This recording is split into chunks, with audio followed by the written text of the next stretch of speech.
You guys are young. I mean, what Alison achieved, actually, it's amazing. You know, bringing all those different nationalities together and do that. If you think about doing something in that line, how would you do? Would you do it differently, or how would you do it? Because my job is quite confining, so I would have to do it through my martial art experience. So I would invite people to come along to my martial art class, and regardless of race, regardless of religion, you know, just come along. And to be honest, once you start sweating together, you know, you don't care who you are. And it's just fantastic to bring people together.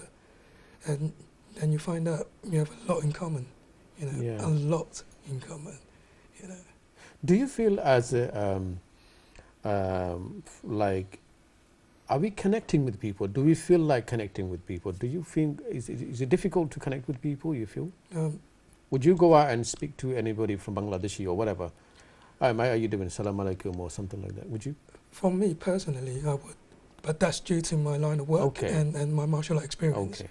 you know, because, again, like I said, we have a lot more in common than we think we do. But I do feel people in general don't have that capacity to be, to connect, you know, on that level. Because, again, we look different. And that's the first stage, really. But once you go beyond that stage, that's it. It's very easy.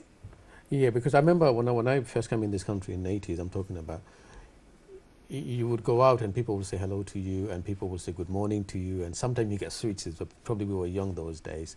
I'm sure it's happening even now. I'm not saying it's not, it never happens. But I think it's quite less, you know, we're not doing that level. Do you feel like that? That we don't connect enough with Connecting people. with people, yeah. Yes, I think it's really important to connect, but we are hesitant to. Some of it is because of safety. Like, for example, when you're on the tube, it's a bit strange if someone just starts randomly saying hello to everyone. Really? You think, why are they talking to me? I don't know them. So some of it, I think it's to do with safety a lot. Because we just had a phone call, she was saying, like, we are using our pads now, we are using our phone now, we are doing text messages, Facebook. So we're not talking to humans anymore, like directly, like I'm talking to you now. It's more of a, if you go to your home now, everyone's in their own room, they're using their own stuff. Even if from this room to another room, they'll text, Mom, I want tea. Mom, I want my food. And she would say, text me, oh, it's ready now, have it. So they don't meet, so you get me. So this can be in the long term, what do you think, how far are we going, man? I think that's too much already. Like, if you're at home, you don't need to text who's in the next room. We can just go and talk with them, really.